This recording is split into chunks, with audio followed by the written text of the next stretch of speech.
السلام علیکم، میں ہماری علی، آپ دیکھ رہے ہیں میرا چینل۔ برطانوی شہریت ختم، کوئی اب اس سے محفوظ نہیں رہ سکے گا۔ برطانیہ میں پیدا ہونے والوں کی شہریت چھن گئی۔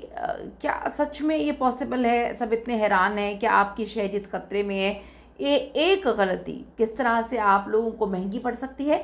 برطانوی پاکستانیوں کے لیے ایک بہت بڑا الرٹ جاری کیا گیا ہے۔ پاسپورٹ مل گیا تو کیا ہوا، حکومت اسے کبھی بھی واپس لے سکتی ہے۔ برطانیہ کے لیے جو نئے قوانین ہے شہریت منسوخ کرنے کا نیا طریقہ، یہ بڑا خوفناک ہے، بڑا عجیب ہے۔ ویڈیو آپ لوگوں کے لیے ضروری ہے جو وہاں پر سیٹل ہیں یا جو وہاں پر سیٹل ہونے کی تیاری کر رہے ہیں۔ ریکویسٹ ہے چینل کو سبسکرائب کریں، ہمیں آپ کی سپورٹ کی ضرورت ہے، آپ نے ویڈیو کو آخر تک ضرور دیکھنا ہے۔ ہم ایک ایسی غلطی کو دور کرتے ہیں جو بہت سارے پاکستانی، ہماری جو پاکستانی کمیونٹی یو کے میں ہے وہ کرتی ہے۔ بہت زیادہ لوگ اس غلطی کو کرتے ہوئے نظر آتے ہیں۔ عام طور پہ سمجھا جاتا ہے کہ اگر آپ نے ایک بار جو ہے ILR حاصل کر لیا، برطانوی شہری بن گئے، تو اب آپ کو کوئی اس سے ہٹا نہیں سکتا، کوئی چھین نہیں سکتا، یہ درجہ آپ سے کوئی نہیں لے سکتا۔ عام طور پہ یہ سمجھا جاتا ہے کہ ایک بار آپ کے پاس یہ سب کچھ آ جائے تو آپ پھر مکمل طور پہ تاحیات وہاں کے سٹیزن بن گئے ہیں، لیکن قانون کی نظر میں یہ سچ نہیں ہے۔ آج ہم مارک نامی ایک شہری کے حالیہ کیس جو بھی ابھی ہوا ہے کچھ دن پہلے، اس کا ذکر کریں گے، جس نے اس تصور کو مکمل طور پہ تبدیل کر دیا، بدل کے رکھ دیا۔ اب جی مارک کا واقعہ بات کر رہی ہوں میں، 45 سالہ برطانوی شہری مارک کی۔ یاد رہے مارک کوئی باہر سے آ کر بسا ہوا شہری نہیں ہے، بلکہ وہ برطانیہ میں ہی پیدا ہوا ہے، اور اس کے باوجود جو ہوم آفس ہے اس نے اس کی شہریت منسوخ کر دی۔ آپ پریشان ہو رہے ہوں گے کس طرح وہ پیدا وہاں پہ ہوا، یہ پھر اچانک ایسا کیا ہوا۔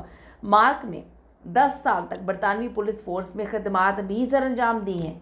برطانوی حکومت نے عوامی مفاد اور قومی سلامتی کی بنیاد بنا کر یہ سخت ترین فیصلہ کیا، جو بڑا سخت ہے اس کے لیے، اس کی فیملی کے لیے۔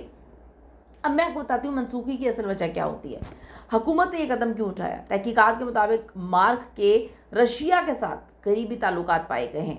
وہ 2014 میں رشیا منتقل ہو گیا تھا، وہاں اس نے ایک ایسے فٹ بال کلب کے ساتھ کام کرنا شروع کر دیا جو برطانیہ میں پابندیوں کی زد میں تھا۔ ریاست کا بھی یہ موقف ہے کہ اس کے یہ روابط برطانیہ کی سلامتی کے لیے بہت بڑا خطرہ بن سکتے ہیں۔ مارک اس وقت اس فیصلے کو عدالت میں چیلنج کر رہا ہے، لیکن یہاں پر ہمیں ایک بڑا اہم ترین امپورٹنٹ جو قانونی پہلو ہے اس کو سمجھنا ہوگا کہ حکومت شہریت منسوخ کرنے کا فیصلہ اس وقت لے سکتی ہے جب بھی وہ شخص ملک میں موجود نہ ہو۔ یہ بڑا امپورٹنٹ ہے۔ برطانوی قوانین کی اگر ہم بات کریں تو ہوم سیکرٹری کو یہ اختیار دیتے ہیں برطانوی قوانین کہ اگر کسی شخص کی موجودگی ملک کے لیے نقصان دہ ثابت ہو رہی ہو تو اس کی شہریت کسی بھی وقت کہیں پر بھی، وہ کوئی بھی ہو، ختم کی جا سکتی ہے۔ اب اس کے لیے کچھ ضروری ہدایات ہیں جس پر آپ نے عمل کرنا ہے، آپ نے سمجھنا ہے۔ دیکھیں میں ہمیشہ آپ کو ہر ویڈیو میں بولتی ہوں، اب جس ملک میں بھی ہیں قانون کی پاسداری بڑی امپورٹنٹ ہے، بہت بہت بہت زیادہ ضروری ہے۔ ہمیشہ چلے ہم برطانیہ کی بات کر لیتے ہیں یہاں پہ، ہمیں برطانیہ کے قوانین کا احترام کرنا چاہیے اور ایسی کسی بھی سرگرمی کا حصہ نہیں بننا چاہیے جو مشکوک ہو۔ پھر ان ممالک کی تنظیموں سے تعلقات میں ہمیں بڑی احتیاط برتنی ہوگی جن پر برطانیہ نے پابندی لگائی ہوگی۔ امیگریشن کے قوانین مسلسل تبدیل ہو رہے ہیں، اب حکومت کے پاس شہریت کے حوالے سے پہلے سے بہت زیادہ سخت جو ہے اختیارات آ چکے ہیں۔ اینڈ میں یہی کہوں گی کہ برطانوی شہریت ایک اعزاز تو ہے، کوئی مستقل ضمانت نہیں، کسی بھی حال میں جو ہے وہ کبھی بھی لی جا سکتی ہے۔ یہ اب نئے قوانین ہیں تو اپنے خاندان والوں کی حفاظت آپ لوگوں کی ذمہ داری ہے۔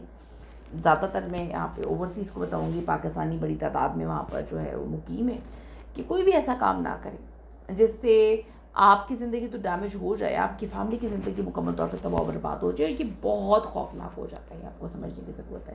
اتنی محنت کے بعد آپ وہاں تک پہنچتے ہیں، اتنی محنت کے بعد، اور اس کے بعد اچانک آپ کی ایک غلطی بالکل ہر چیز کو تباہ و برباد کر دیتی ہے۔ اس میں اپنی اوپینین ضرور دیجیے گا۔